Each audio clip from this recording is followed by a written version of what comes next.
किशोरावस्था, ये एक ऐसा शब्द है ना? हम सब ने सुना है, इससे गुजरे हैं, पर क्या हम सच में जानते हैं कि ये जो बचपन से बड़े होने तक का सफ़र है, ये असल में होता कैसा है? कितना कुछ बदलता है इसमें? चलिए, आज इसी सफ़र को थोड़ा करीब से जानते हैं। तो सबसे पहले इस शब्द को ही देख लेते हैं। किशोरावस्था यानी एडोलेसेंस। पता है ये कहाँ से आया है? लैटिन भाषा का एक शब्द है एडोलेसेरे। इसका मतलब होता है मैच्योरिटी की तरफ बढ़ना।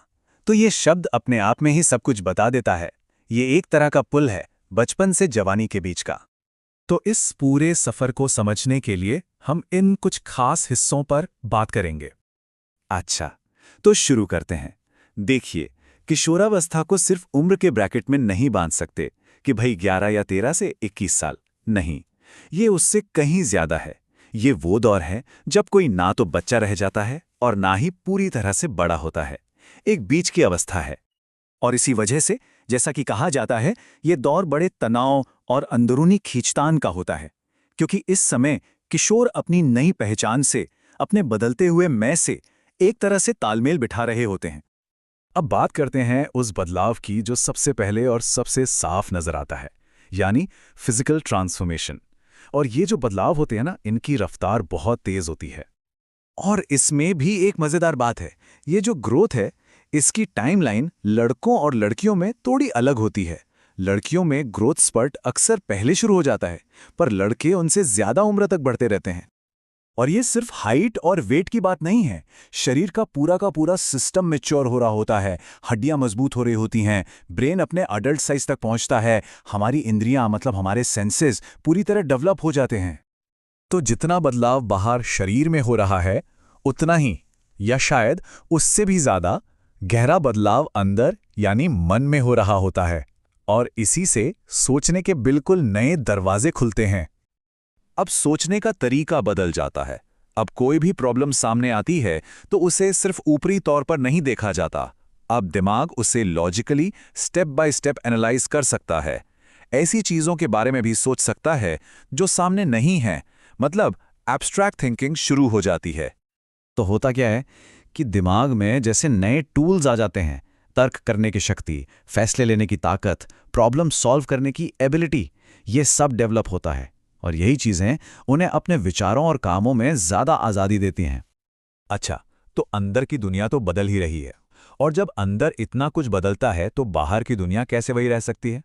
किशोरों का सोशल सर्कल, उनका सामाजिक दायरा अचानक से बहुत बड़ा हो जाता है। और यहीं पे एक बड़ा सवाल उठता है कि इस उम्र में अचानक दोस्त इतने जरूरी क्यों हो जाते हैं? परिवार से ज्यादा पीयर ग्रुप या दोस्तों का ग्रुप क्यों मायने रखने लगता है? इसका जवाब छिपा है अपनेपन की जरूरत में। एक ऐसी पहचान बनाने में जो दोस्तों के ग्रुप से जुड़ी हो, एक दूसरे के प्रति वफादारी, लॉयल्टी।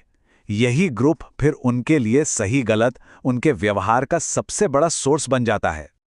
और इसी दौर में और भी बहुत कुछ होता है। दोस्ती गहरी होती है, ऑपोजिट सेक्स की तरफ अट्रैक्शन महसूस होता है, ग्रुप में अपनी एक अलग जगह बनाने की चाहत होती है, और हाँ, भविष्य के बारे में सोचना शुरू हो जाता है। करियर, आगे क्या करना है, ये सब सवाल मन में आने लगते हैं। अब आते हैं इस सफर के शायद सबसे मुश्किल, सबसे उतार चढ़ाव वाले हिस्से पर। इमोशंस, भावनाएं। ये एक ऐसा दौर है जब इमोशंस बहुत इंटेंस होते हैं और मन एक स्थिरता ढूंढ रहा होता है। इस समय एक और चीज होती है, वो है सेल्फ एस्टीम, यानी आत्मसम्मान के बारे में बहुत ज्यादा सोचना। इसी वजह से वो तारीफ और आलोचना दोनों को लेकर बहुत सेंसिटिव हो जाते हैं। जरा सी बात पर बहुत ज्यादा खुशी या बहुत ज्यादा गुस्सा या शर्म महसूस हो सकती है। तो ये पूरा दौर ना एक तरह से विरोधाभासों से भरा है।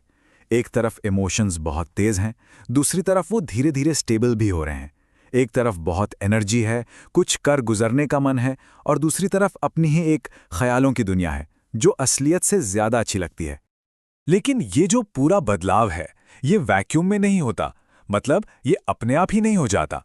बहुत सारी चीजें हैं जो इस पर असर डालती हैं। तो चलिए अब उन फैक्टर्स को देखते हैं और ये भी समझते हैं कि एजुकेशन यानी शिक्षा इसमें एक गाइड का रोल कैसे निभा सकती है।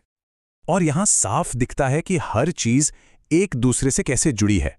शारीरिक विकास हो, मानसिक, सामाजिक या भावनात्मक, सब पर असर पड़ता है। हेरिडिटी से लेकर खान-पान तक, घर के माहौल से लेकर स्कूल तक, हर एक चीज अपना रोल प्ले करती है। और इन सब में एक बहुत ही सिंपल लेकिन बेहद जरूरी चीज है जिस पे जोर दिया गया है, और वो है नींद। कम से कम 8 घंटे की नींद। ये थकान और स्ट्रेस दोनों से लड़ने के लिए बहुत जरूरी है। तो कुल मिला के बात यह है कि एजुकेशन का रोल सिर्फ किताबी ज्ञान देना नहीं है, उसे एक होलिस्टिक अप्रोच अपनानी होगी। मतलब ऐसी शिक्षा जो दिमागी विकास के साथ साथ शारीरिक, सामाजिक और भावनात्मक हर जरूरत का ध्यान रखे। स्पोर्ट्स हो, आर्ट्स हो, ग्रुप एक्टिविटीज हो, सब कुछ जरूरी है। और ये सब बातें हमें एक आखिरी और शायद सबसे अहम सवाल पर ले आती हैं। ये सवाल सिर्फ उस किशोर के बारे में नहीं है जो इस दौर से गुजर रहा है, बल्कि हम सब के बारे में है जो उसके आसपास हैं। तो सवाल ये है कि इस नाजुक और ज़रूरी सफ़र में पेरेंट्स की, टीचर्स की और एक समाज के तौर पर हम सब की क्या भूमिका है। इस पर सोचना बहुत ज़रूरी है।